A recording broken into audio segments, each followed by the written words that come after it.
You mentioned one of the important resource points for y'all was the insurance. It came a lot through writing gigs. And like you said, between the strikes and the general contraction of that industry, like the outlook is sort of rough on writing opportunities. Like looking forward, do you feel like the path that y'all are on right now is still going to be like financially stable going forward if you have to think of a future without writing gigs?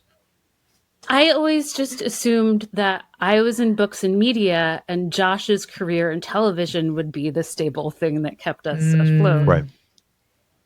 Yeah, and I don't know. I think it's something I really think about a lot because we have a little bit of runway just to like stay on the insurance that we're on before it goes to like Cobra, and then it's so expensive.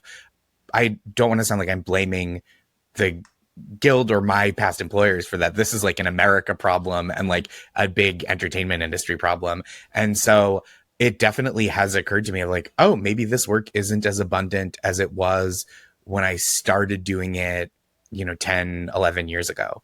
Yeah. So it's definitely something I think about. And it's like, there is other stuff that I do that is like industry related, but it doesn't provide the same level of stability and like support. Like the benefits aren't there, like you the benefits. When I can tour a little more during doing stand-up if I have to, and like, or if I want to, which I did for the last couple of years and was really wonderful. But like that still like whatever money comes in, those benefits and stuff are coming out of pocket. And I, as a freelance writer, book coverage has almost entirely disappeared at this point. And the freelance rate has actually gone down over time rather than up. So that is worrisome for the future of this endeavor. 20 years ago, 25 years ago, when I was first starting out, $1 a word was considered, that's great. That is really, really good. And that means you've made it as a writer. It's not like the most that someone will pay. Like there were people getting $3, $4, $5 a word if you're like at Esquire, if you're established writer at Esquire, or maybe the New Yorker. That is still, but those exact rates are now the same everywhere. Unless you're like a really big time, not just published, but regular best-selling author, maybe with like a few movie credits to your name, you might get a 6-figure salary at some place like the New Yorker or the New York Times. But like I command $1 a word sometimes. I'm a part of the Freelance Solidarity Project, and the Book Critics division.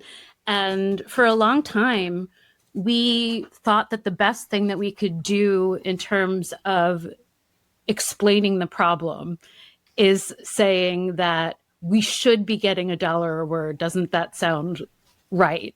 And letting the rest of the world know that that is not what we make, Yeah. Yeah. And it's just crazy to me that like, but I don't know, this isn't a question. This is just me venting, but like I had to fight for $1 a word at the places I'm at now. And I think about other people coming up who don't have 20 years of writing and reporting to point to. And like I saw an ad for basically, I'm going to call it a blogger for a well-respected politics magazine. Like daily news coverage was the way it was described.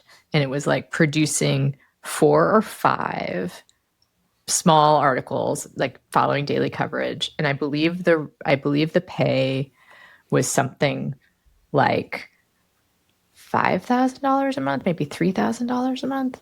Imagine that. Like, yeah, a friend of mine, I'm on a small group chat with 2 friends who are writers in different kinds of, not TV writers, but are professional writers for a long time. And we have a complaining group chat. And one of them sent I'll name names. It's Newsweek is looking for a culture writer. The salary was like $60,000 to $65,000 a year in New York City. And in the 18 hours since the listing had been posted, there were 100 applicants. Yeah. And so that's like kind of how tough the situation is, where it's like, that's not really money to live on in this city, and many places, I think many cities, especially across the United States. And that's just like, they didn't have any shame saying that that's what they were offering. It's kind of funny to me. Like, I mean, it makes sense, I guess, if you are somewhat familiar with the industries, that I think going to someone and being like, yeah, it's two married creatives, and this one with a solid career is the comedian. Like, well, that's kind of always like, I think this is such an American thing also, is that like, before I was full-time doing comedy and writing, I was a preschool teacher and a tutor, and I lived in Boston, and I worked just outside the city in the suburbs. And, you know, the money I was making I think I was making somewhere like between teaching 3/4 time, tutoring maybe a little, around 6 to 8 hours a week, and then doing stand up at like kind of a local professional level, I was probably making like $40,000 a year in like 2010, 2011. And I was like, well, if that's what I'm going to make, and I can always go back to doing that if I want, why not take the risk? And like, what am I going to make less than that? And if I do, then I can just get a regular job again. And so it like felt more stable, just because the ceiling on being an educator is so low, which is like tragic and unjust for the people that do that job. And I was also a teacher, so I was in a similar position. I was making like $36K a year when I got laid off, and then sort of started my creative work from there. But when I got into making music, it was still at the time when, even as an independent artist, you were making $10 a unit selling CDs. Yeah. And so if you did that, you sold a few thousand CDs a couple times a year, you were making a pretty good living. And of course, now it's gone to streaming. So it's a similar arc in terms of what you were talking about with like the writer's rate, where it's just not nearly as dependable to make a living from.